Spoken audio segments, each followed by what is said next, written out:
This. I want to, before I get busy, make certain I recognize the finance director. Melissa, this city owes you a debt of gratitude for your hard work and years of public service.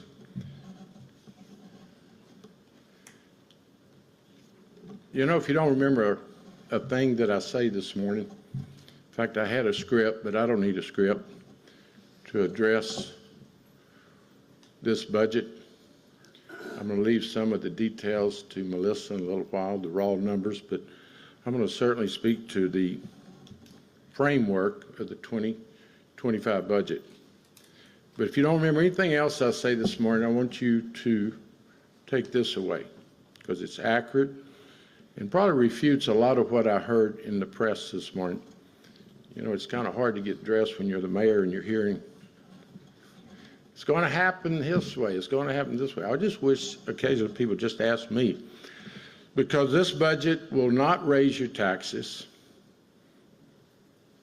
The 2025 budget will not raise your taxes, and it will not reduce services. In fact, I'm going to document in a moment, it's improving services. So I want everyone also to remember that when I was sworn in at 12:01 on January 1st, that we were $160 million short of necessary revenue, short of what the city brings in versus the responsibility to Houstonians for their services and their public safety. $160 million shortfall, which I inherited, my administration. You say, well, how are we introducing a budget this morning that doesn't raise revenue? It's because we're going to use the ARPA monies left in the general fund. In 2022, the city of Houston got $462.01 million. I don't think the federal government intended it to be for one-time expenses. It was to play catch-up with your infrastructure and your future. But the previous administration has spent ARPA money to balance the books, and that's what I inherited on January 1. This budget will reflect my commitment to the people of Houston when I was a candidate. My highest priority is public safety. The budget places huge attention on public safety. Of the $3 billion that we're going to spend in general funds,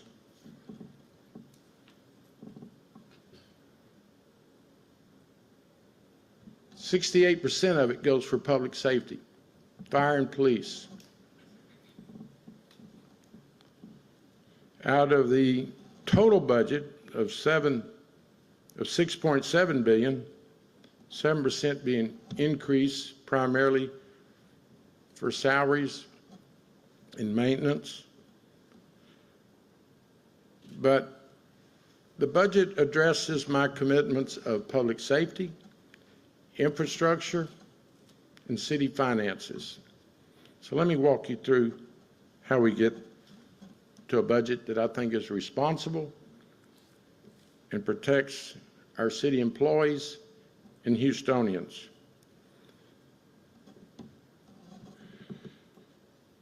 First of all, the improvement in city services since we've been here. I've been here 5 months. And I wasn't prepared to raise taxes or cut services in the short 5 months that I've been here. If we could possibly do it a different way, working with my team, working with Melissa, getting the experience from my council members. We've gotten better since January. Morale is up. We have a water plan that is reducing the calls to 311.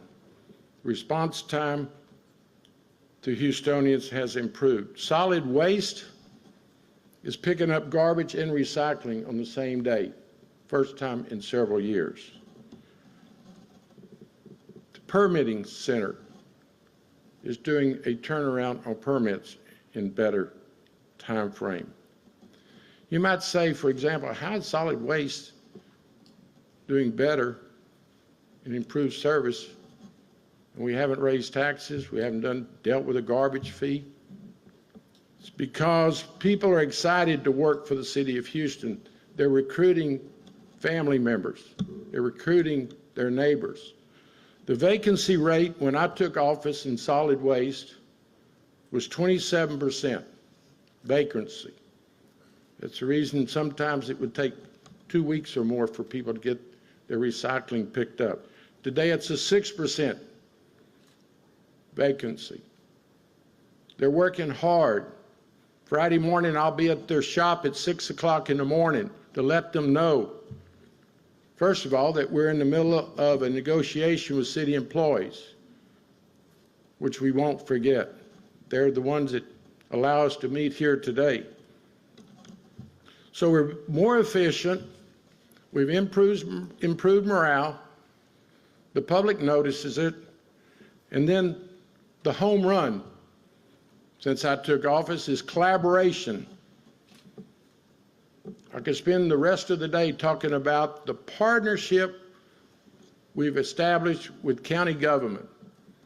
3 commissioners have told me they will share the cost of city services because we represent the same people in their precinct. Briones helping us with the multi-service center. Going to build a public facility in Memorial Park that will service county and city employees. Adrian Garcia, longtime friend and colleague, is assisting us in his precinct. And Tom Ramsey, talking about working and collaborating, has told me that he will share the cost of roads and bridges in his precinct 50-50. So that's how we're going to go forward in 25 without raising taxes. We're going to do more collaboration. We're going to look for efficiencies. Let me expand on that collaboration. The city was going to spend $11 million when I was sworn in, relocating the Montrose Library. It currently sits in an iconic historical building that belongs to St. Thomas. A deal had been cut that few knew about to move the Montrose Library over on Westheimer, very close to adult entertainment, on the second story, third story of a commercial building, behind the hamburger joint. When I saw it, I said, no, not on my watch. The TERS is going to spend $11 million redoing the site on Montrose. The commercial building, we're talking a legacy clinic, about a drive-through pharmacy, or something that might be more suitable for that location. The Memorial City TERS is going to build its new fire station to replace the worn-out one on Gessner and I-10.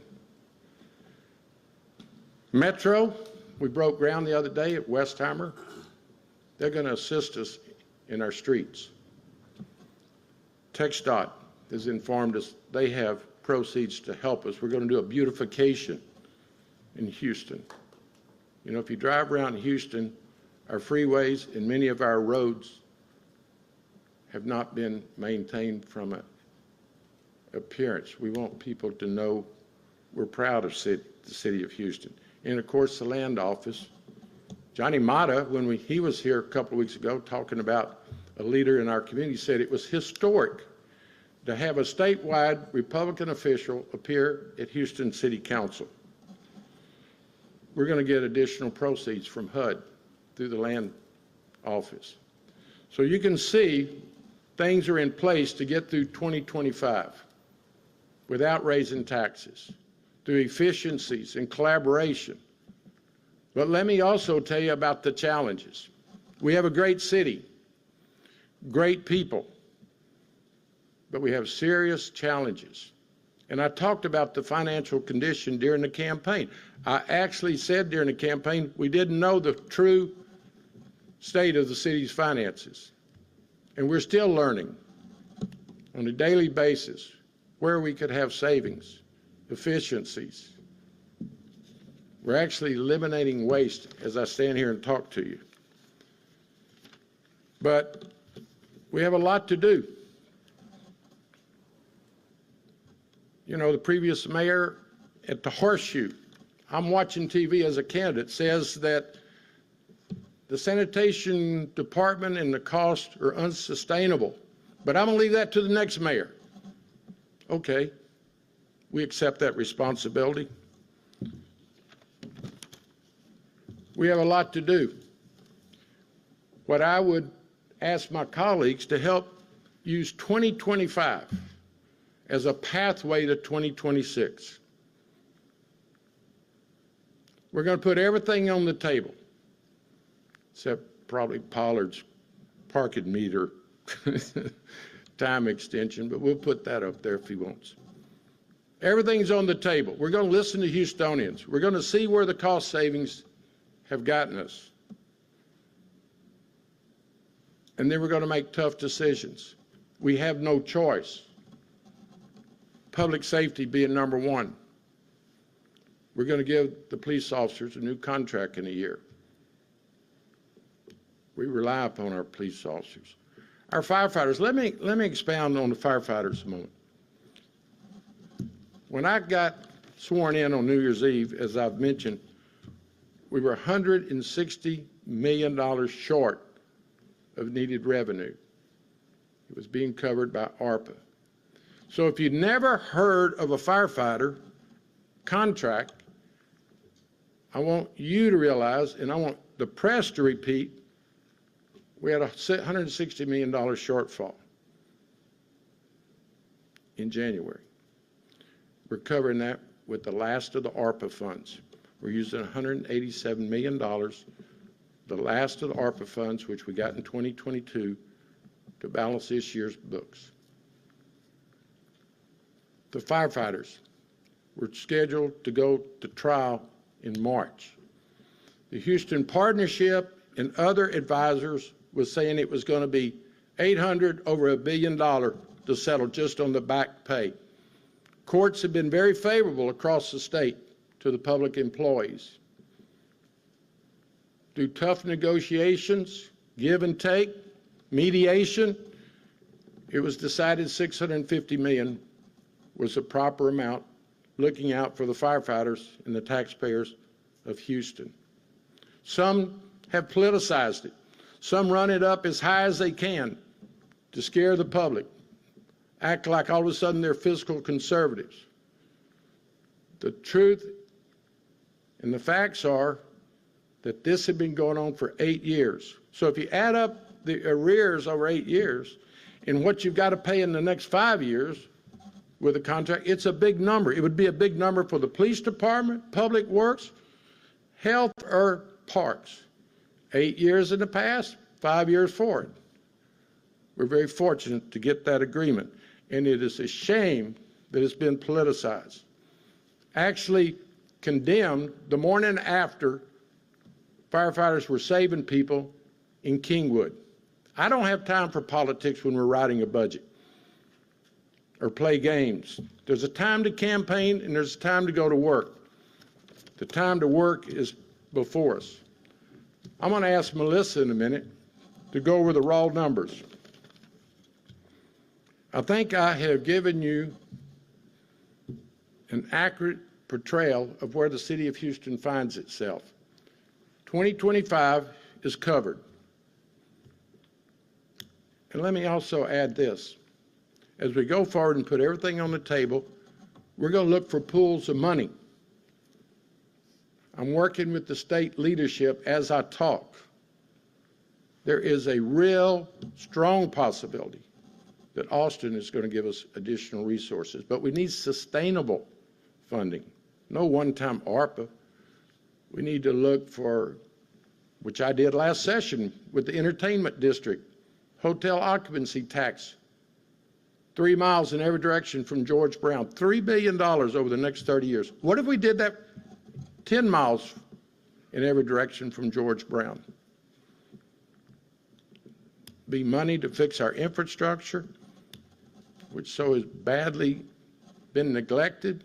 It would free up money for our personnel. You know, experience matters.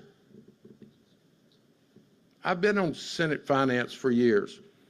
In 2011, we were $10 billion short. You make tough decisions. You don't politicize it. And one thing for certain with this budget is the transparency. When has anybody ever told Houston how underfunded we've operated? Going back several mayors, kicking the can down the road, which I campaigned against, selling city properties to fund city government ongoing operations. So those days are over. I look forward to asking, you're asking me questions. I'm going to let Melissa come up. By the way, if you'll look at the chart, we're growing less in 25 than we have the last 4 years. We're being fiscally responsible. And like I said when I started, if you don't remember anything else, the budget does not raise property taxes. It builds toward a sustainable and beyond path to 2026. With that said, I look forward to answering your questions. I ran to make a difference. I don't have time not to fix things. I inherited a mess on many fronts, and it's time to go to work. Melissa, will you come and give us some raw data that will support this fine budget? Thank you. Thank you. Okay, I want to piggyback on the mayor's comments. I know he gave me a compliment, but it really couldn't have been done without all the dedicated employees in the finance department. I know a lot of them are here today. They put in the long hours, the nights, the weekends, and then also our partners at the departments, all the city departments. It's really been a collaborative effort, so thank you all. So for the FY25 proposed budget, the proposed budget for all funds, like the mayor mentioned, is $6.7 billion, which is an increase of $442 million or 7% compared to the FY24 current budget. For the general fund budget specifically, as part of that $6.7 billion, the general fund budget is $3 billion, and that reflects an increase of about 2.1%, as the graphic shows, from the FY24 current budget. That increase is primarily attributable to pay increases of 3.5% for the police, which is the final year of the existing contract, and like the mayor mentioned, we'll be moving forward with a new contract for police in the future. The increase to the general fund budget also includes the costs associated with the draft collective bargaining agreement that's being negotiated with the fire. And related to that draft collective bargaining agreement, as we've mentioned in past Budget and Fiscal Affairs Committee meetings, it represents an increase to budgeted base pay of 10% for FY25. And although the draft CBA represents that 10% increase to budgeted base pay, the increases to the individual ranks and steps is still being worked out with Local 341, and that will be detailed out in the contract once it's finalized for Council's consideration. The FY25 proposed budget also includes $10 million for the assignment and educational pay, like we discussed in the Budget and Fiscal Affairs Committees. Additionally, the proposed budget includes anticipated debt service payment of $30.6 million for debt service, which is related to the proposed firefighter settlement. And as the mayor mentioned, the public safety remains a top priority. Out of the $3 billion general fund budget, $1.7 billion, or 68% of the general fund spending, excluding debt and pay-as-you-go, is dedicated to the public safety. The proposed budget includes funding for 5 police cadet classes and 5 fire cadet classes. And as the mayor mentioned, we haven't forgotten our municipal workers, as those negotiations have now begun and are ongoing on a new contract for the municipal employees that will cover pay increases for those civilian employees in FY25 and beyond. And we are looking, as the mayor mentioned, for efficiencies and cost savings. And as the initial step of those ways to identify those cost savings, we did work with all the individual departments and their directors to talk about and work with them to identify where they could find efficiencies and savings within their budgets. The mayor, I think, has said many times before he doesn't believe in across-the-board cuts. So we wanted to take a more targeted approach that increased efficiencies but did not impact services. And so through those initial efforts that we've worked on in the past couple months, this budget incorporates $11.7 million of departmental general fund budget reductions. But this is just the beginning. So you'll see in the coming weeks, hopefully before the end of this fiscal year, we'll be taking a business-like approach and taking a more comprehensive look across all city departments to identify duplication and waste and find additional ways to realize savings. The goal of this is to help us spend taxpayer dollars more wisely, but continue to improve on the service delivery improvements that the mayor has already mentioned.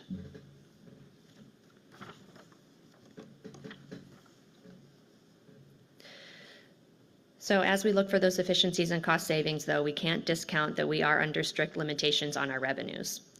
As the mayor mentioned, this budget doesn't include any additional property tax revenues on top of the Proposition 1 and H cap, and it doesn't include any garbage fees.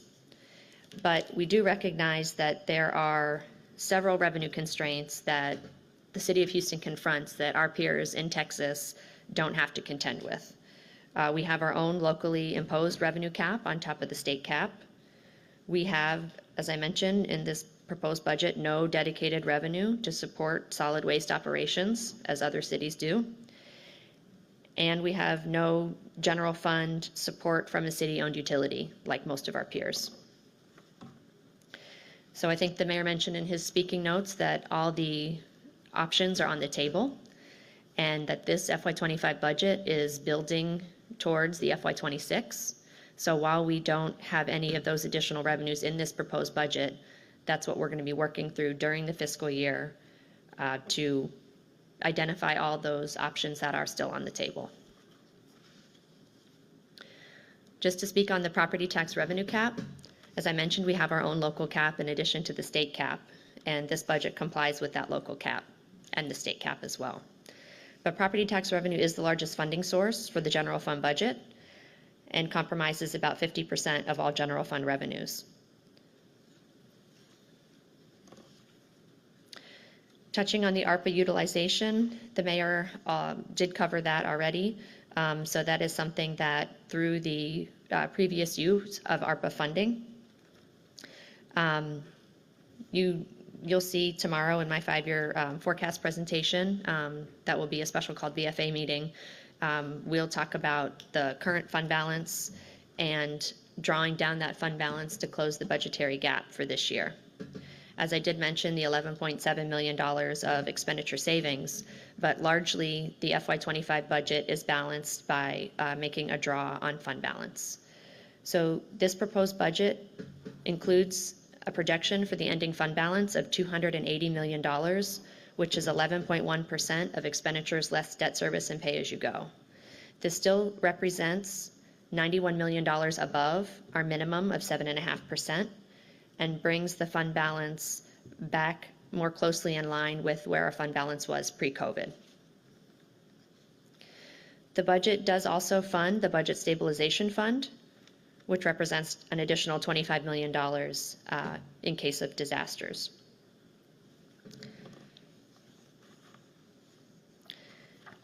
I think that the budget, like the mayor mentioned, FY25 is a pathway to building towards FY26. And we do recognize that we have financial challenges, as the mayor mentioned, the structural budget gap that existed going far back, as he mentioned, several mayors. The recurring revenues and the recurring expenditures don't match, don't align, and that's where we are drawing on fund balance to close the FY25 budgetary gap. And those challenges are something that we're going to confront in fiscal 25 to build towards FY26. like I mentioned, there'll be a special called Budget and Fiscal Affairs Committee meeting tomorrow to go over the 5-year forecast. And I think that includes my speaking points for today. Thank you. Thank you, Mayor. Thank you, Melissa. As discussed during the campaign, and since we've taken office, we wanted to do a review of each of our departments. And we'll have on the council agenda, probably next week or certainly next week, a contract with Ernst & Young to do a citywide efficiency review. And each and every department will be examined. For example, I don't believe every department needs a press person. I don't think every department needs a governmental relations person. If you get to thinking, how many ways are there to contact the City of Houston operations? Maybe we ought to go to just one call center. So just from my experience and being here and working with my colleagues, we can still find efficiencies. Of course, it will not address the shortfall that is, as Melissa repeated, has been present for as long as I can remember with the mayor, certainly in the mid-90s. The revenue cap is significant. When they passed it in Senate Bill 2, the original bill put Houston under the statewide revenue cap, but the relationships between the city and Austin were such, and the thought was that the public passed the Houston version, so that's what we have. So it encourages us to find our efficiencies, our collaborations, and let 25 be a pathway to prepare for 26. I know we can do it. I'll be glad to answer any questions. For members of the media, can we just remind you to please use this microphone so people at home can hear your question, if you have any? Thank you. Or that one, either microphone. I think we've done such a good job, Mary, that there's no questions.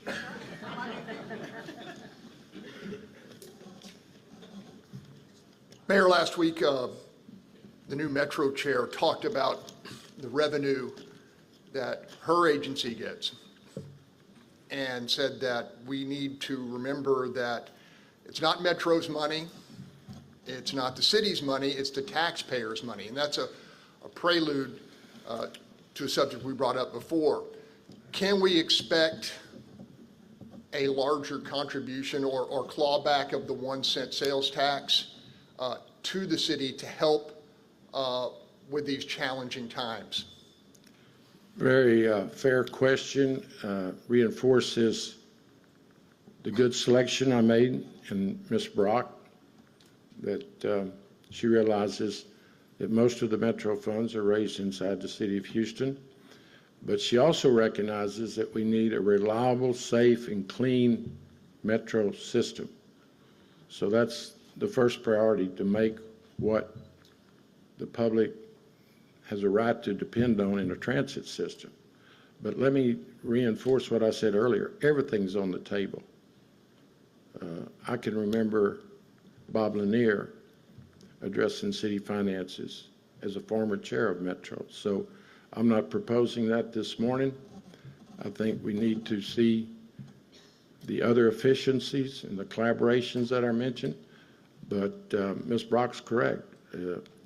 Those Metro funds, like city funds, belong to the public. And I think the public expects us to use them wisely. I know Austin is watching Metro funds. Metro has some very ambitious plans that I think deserve review. If you did all the 3 proposed BRT routes, Metro would be broke.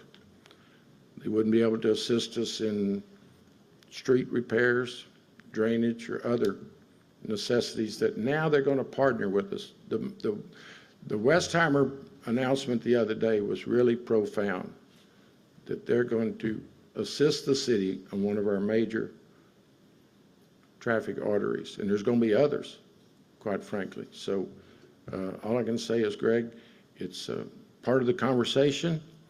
It's not going to do any good to have a city without the public safety we deserve, our infrastructure, at the expense of a transit system that's got $1 billion in the bank this morning. Did y'all hear? I said it with a B. So if we don't have a functioning city with quality of life issues addressed, we won't need a transit system. The good news is we're going to need a transit system because we're going to improve quality of life issues. They're already going in the right direction. I pulled in my driveway a couple weeks ago and my neighbors run over and high-fived me because the recycling and the garbage was picked up in the same day. Thank you, solid waste. First time in years. The permitting system is turning permits around. Broken water mains are being addressed quicker. We're getting there, but we're not there. 25 gives us a pathway to get to 26, and I'm going to work with my colleagues on cost savings, looking for additional resources, but everything is on the table to answer your question. A little bit of a sore subject, but one that I think needs to be addressed as we look for new solutions. Other cities have gone to defined contribution for new hires. Is that on the table in terms of looking at it? Everything, I just said, everything's on the table. That has not been a part of our discussion thus far. You spent too much time with Bill King. Mayor, here. Oh, I'm sorry. Hi, does the budget include a $100 million impact from the recent drainage fund ruling? I'm sorry, what? Does the budget include the around $100 million impact from the recent drainage ruling? No, ma'am. We're actually meeting with those lawyers tomorrow. We don't know the full impact. There's some discussion about a settlement. You know, I have a real tendency to tell you everything I know. It just comes from 50 years in legislature, and transparency's been my best friend. So we're meeting with the drainage fee lawyers. There's options on the table regarding that. But all I can tell you is we're meeting with the lawyers tomorrow. And, relationships matter. Experience matters. So those plaintiffs in that lawsuit, I've worked with probably Bob Jones 40 years. They care about the city of Houston. They care about my administration. So every level of government is going to come together to improve the greatness of our city. Because let me tell you, you and I know how Houston goes is how the state of Texas is going to go. Austin, it understands that. Greg Abbott was a district judge here, and I could go through the list of state leadership. They care about Houston. There's just been no relationship. When you call people names during the heated campaign season, which we all go through, it's hard to sit down and get them to assist you. We've overcome that. Don Buckingham was here a couple of weeks ago. Mike Nichols, one of the best appointments I've made in the housing department, is already working with the Land Commission office, and we're going to see affordable housing that was taken off the table in previous administration. So all I can say is, and I don't give short answers, the bottom line is we're in discussion with the plaintiffs on the drainage fee. Okay, thank you. Hey, Mayor. How are you? Great. How are you doing? Doing what I like to do.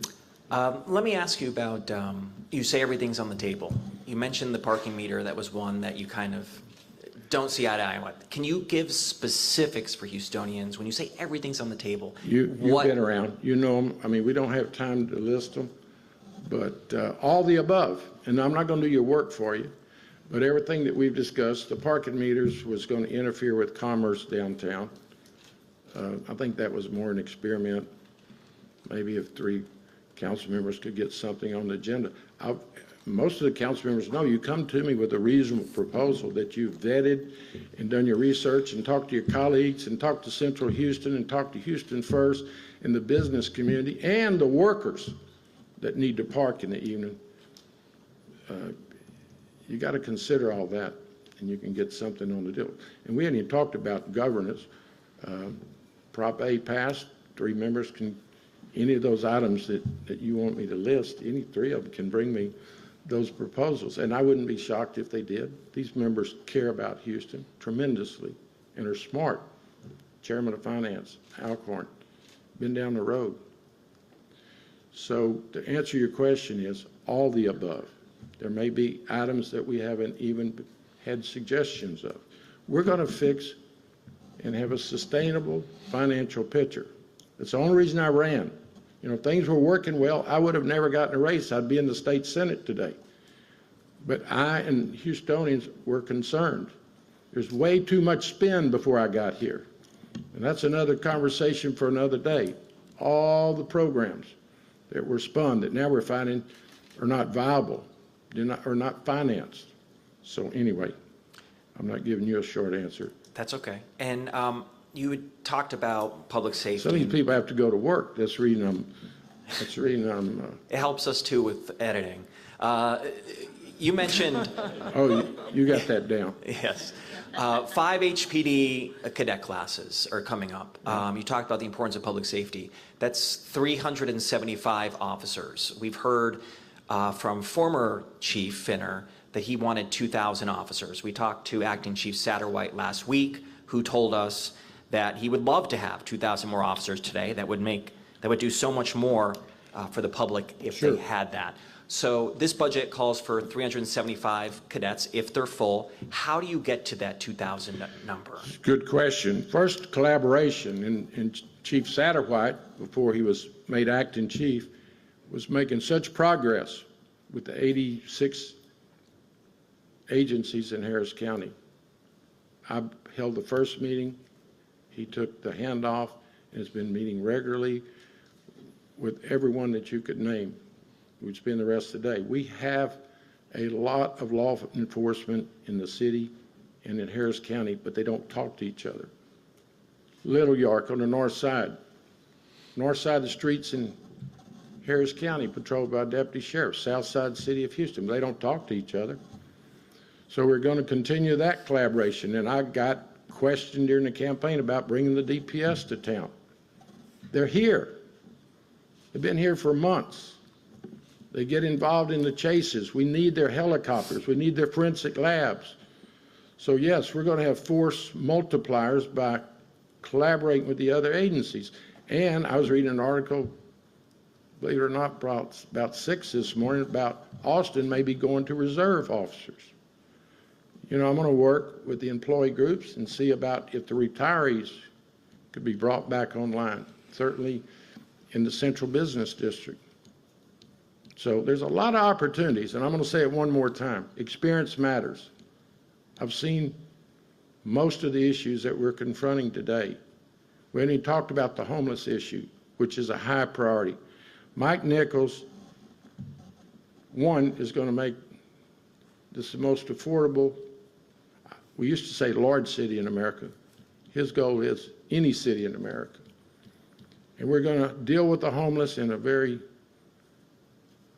humane way, compassionate way, and get the homeless out of the public space. He and I met with 12 foundations yesterday.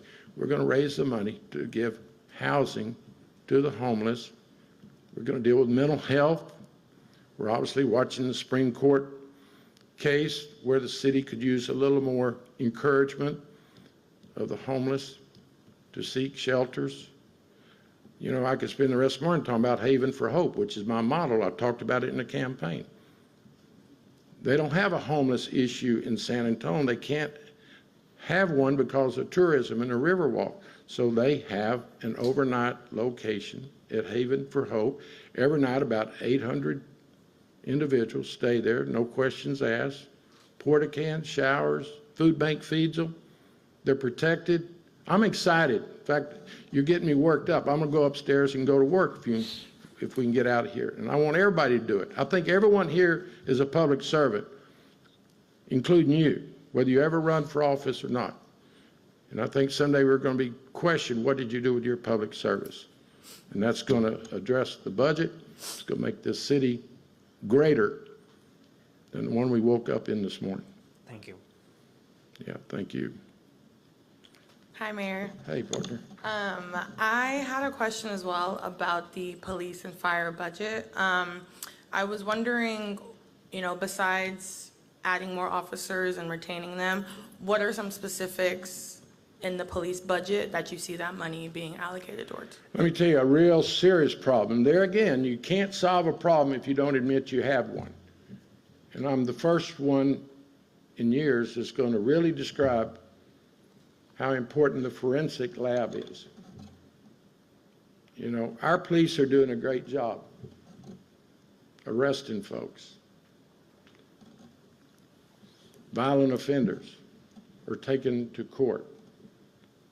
But they can't proceed and hold them accountable or find them innocent unless you do a ballistic test. It's running about a year now to get a gun check, a ballistic test.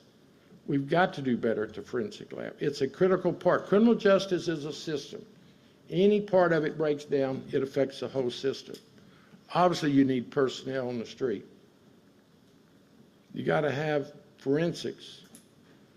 You got to hold people accountable. And I'll continue to speak out to our district judges. Some are working hard as they can, and some are not.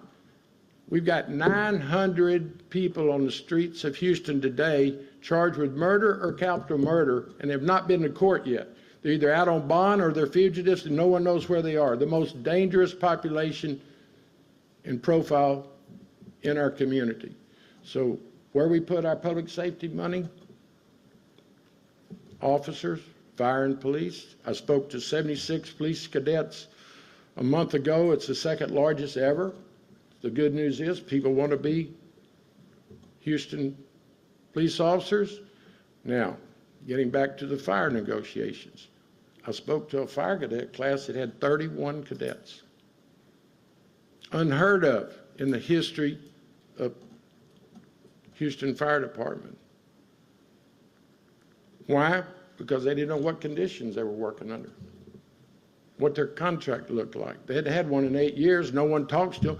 I actually talked to General Services the other day about looking at some of the deplorable conditions in the fire stations, the ones I saw at Kingwood, plywood covering holes in the floor, mold everywhere. This is unbelievable, but the public needs to know what I ran into when I got down here. General Services asked me for permission to talk to the fire union because the fire union knew where the complaints were.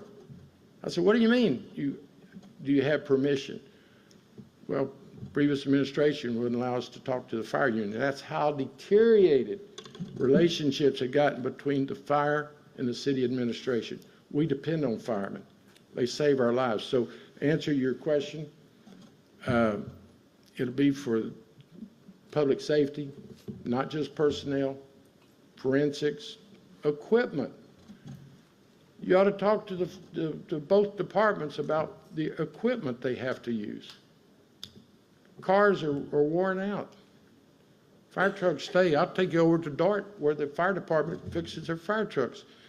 They've fallen apart on the way to a call. Ambulances. We need more ambulances. The public would be shocked to look at the lack of resources and distribution of ambulances across this city.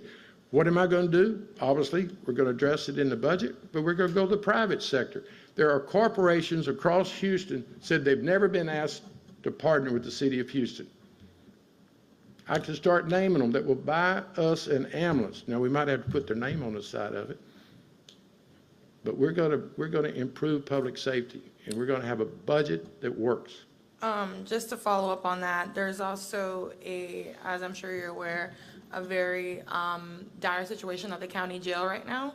So as you address public safety and all these things, have there been conversations with the county about what's going on in jail? You know, I'm the mayor, but I routinely talk about, I was talking to the Metropolitan Organization yesterday, and they wanted to talk about a variety of topics. And after about 45 minutes, I looked at them, people I've worked with for years, good public servants. I said, I can't believe y'all haven't brought up the county jail. 10,000 people, one of the most dangerous locations in our community, inside the jail.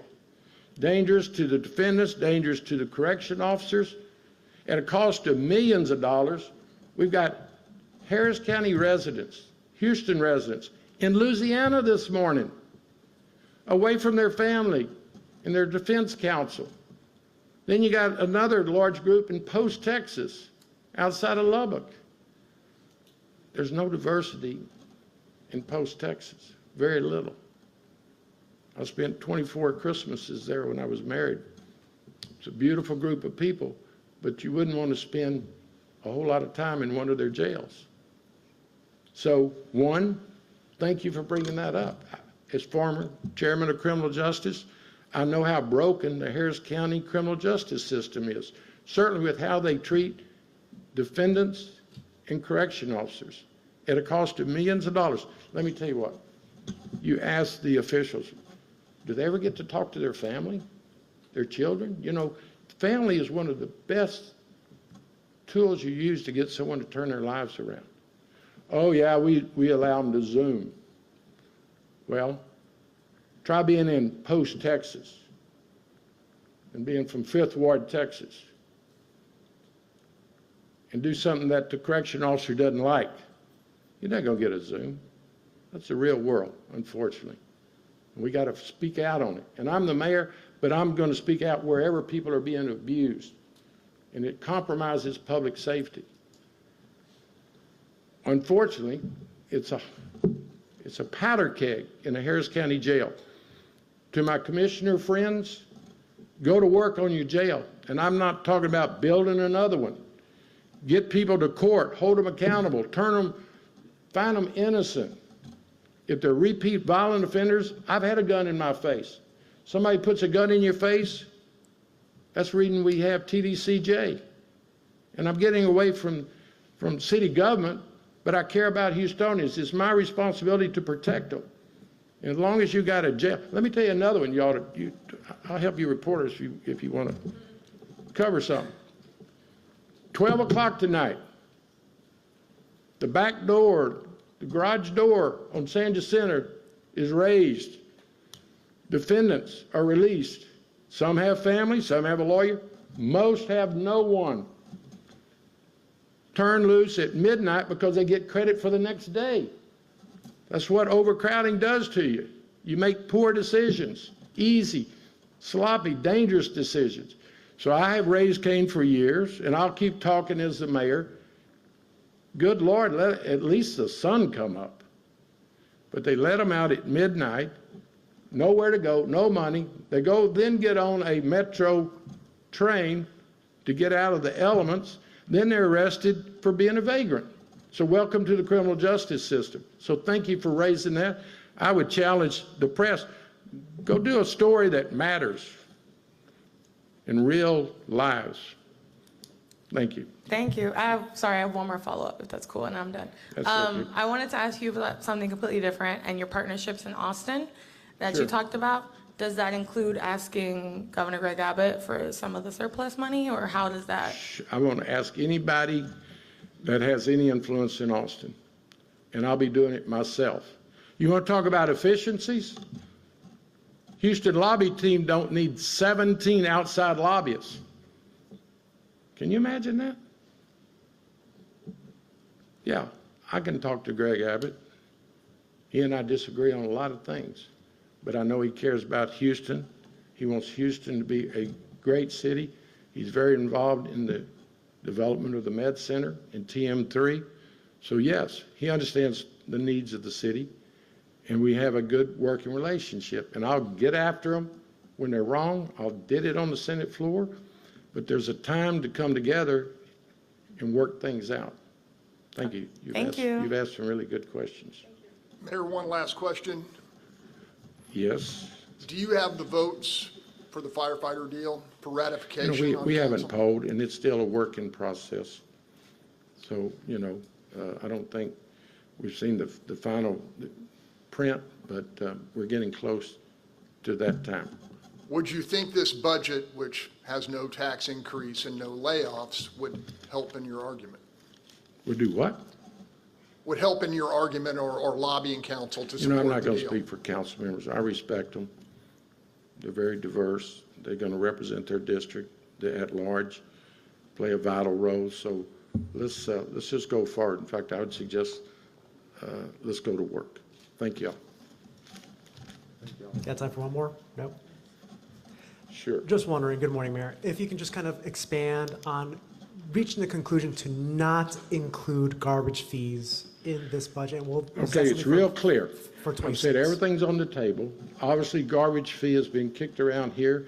There could be support on it for council, but we have a budget that's going toward 26.